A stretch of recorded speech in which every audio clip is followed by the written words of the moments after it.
వృషభ రాశి వారికి ఈ వారం ఉద్యోగపరంగా వ్యాపారపరంగా సానుకూల పరిస్థితులు గోచరిస్తున్నప్పటికీ ద్వితీయంలో రవి బుధులు ఉన్నారు.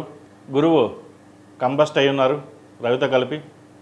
కాబట్టి చేసే పనిలో ఆటంకాలు ఎదురయ్యే అవకాశం ఉంది. విద్యార్థులు యూనివర్సిటీలో సీటు సెలెక్ట్ చేసుకునేటప్పుడు జాగ్రత్త వహించాలి. ఇటు కాలేజ్ కావచ్చు, ఇటు యూనివర్సిటీస్ కావచ్చు. తొందరపాటు నిర్ణయాలు పనికిరావు. ఏదైనా ఒక నిర్ణయం తీసుకునేటప్పుడు ఆలోచించి వ్యవహరించాలి.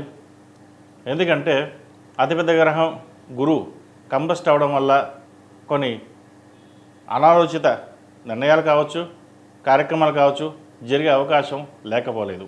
వివాహ విషయంలో ఒక కొలిక్కి వస్తుంది. ఎప్పటి నుంచో నాతో సంబంధం వెనక్కి ముందుకు వెళ్తున్న సంబంధం మళ్ళీ అడగడం ఇది ఒక మంచి తరుణం అని చెప్పచ్చు. ఇటువంటి విషయ వ్యవహారాలు చక్కగా ఉన్నాయి. ముఖ్యంగా వ్యాపార అభివృద్ధి చక్కగా ఉన్నా కూడా రొటేషన్స్ అనేది తక్కువగా ఉంటుంది, ఖర్చు ఎక్కువగా ఉంటుంది. ఇటువంటి విషయంలో జాగ్రత్తలు తీసుకోవాలి. అలాగే విదేశాలకు సంబంధించి విద్యార్థులు వెళ్ళాలనుకునే వారు యూనివర్సిటీలు మంచివే కాదా అవి ఆలోచించి సెలెక్ట్ చేసుకోవాలి. లేకపోతే ఇబ్బంది పడే అవకాశం ఉంది. వెళ్ళిన తర్వాత మళ్ళీ వీసా రిజెక్ట్ అవ్వడం, వెనక్కి రావడం ఇటువంటి పరిస్థితులు గోచరిస్తున్నాయి.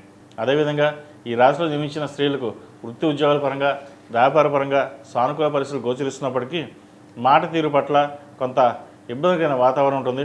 కుటుంబంలో కావచ్చు, ఇటు బంధువర్గంలో కావచ్చు, ఇటు మిత్రవర్గంలో కావచ్చు, సహోద్యోగులతో కావచ్చు. ఏదైనా సరే మాట్లాడేటప్పుడు కొంచెం ఆచితూచి వ్యవహరించండి. గురువు కంబస్ట్ అయ్యారు ఇక్కడ. దానివల్ల మాట తీరులో కొంత కఠినత్వం కావచ్చు, ఏదైనా సరే ఇబ్బంది ఉండే అవకాశం గోచరిస్తుంది. వృత్తి ఉద్యోగాల పరంగా బాగానే ఉంటుంది. వ్యాపారం కూడా మధ్యస్థంగా ఉంటుంది. ఆరోగ్యం పట్ల చిన్న చిన్న ఇబ్బందులు పెడతాయి. మనసు స్థిమితంగా ఉండదు. ఆలోచనలు పరిపరి విధాలుగా ఉంటుంది. ఎటు వెళ్దామా, అటు వెళ్దామా, ఇటు వెళ్దామా, లేదా వ్యాపారం ఇది ఉంచి ఇంకో వ్యాపారం ప్రారంభిద్దామా అనే సమాలోచనలు ఎక్కువగా ఉంటారు. ఇటువంటి విషయాల్లో జాగ్రత్త వహించండి. ఈ రాశి వారు గురుస్తోత్రం పఠించడం, దక్షిణామూర్తి రూపం మెడలో వేసుకోవడం, అలాగే ప్రతిరోజు ప్రతినిత్యం సుబ్రహ్మణ్య అష్టకం పఠించడం చెప్పదగిన సూచన. సుబ్రహ్మణ్య పాశుపత హోమం చేయించడం చెప్పదగిన సూచన. ప్రతిరోజు ప్రతినిత్యం ఓం నమః శివాయతో దీపారాధన చేయండి. అలాగే మంగళవారం నాడు రాహుకాల దీపం పెట్టండి. మంచి ఫలితాలు సంప్రాప్తిస్తాయి. ఈ రాశిలో నిర్మించిన వారికి కలిసి వచ్చే సంఖ్య 5, కలిసి వచ్చే రంగు తెలుపు.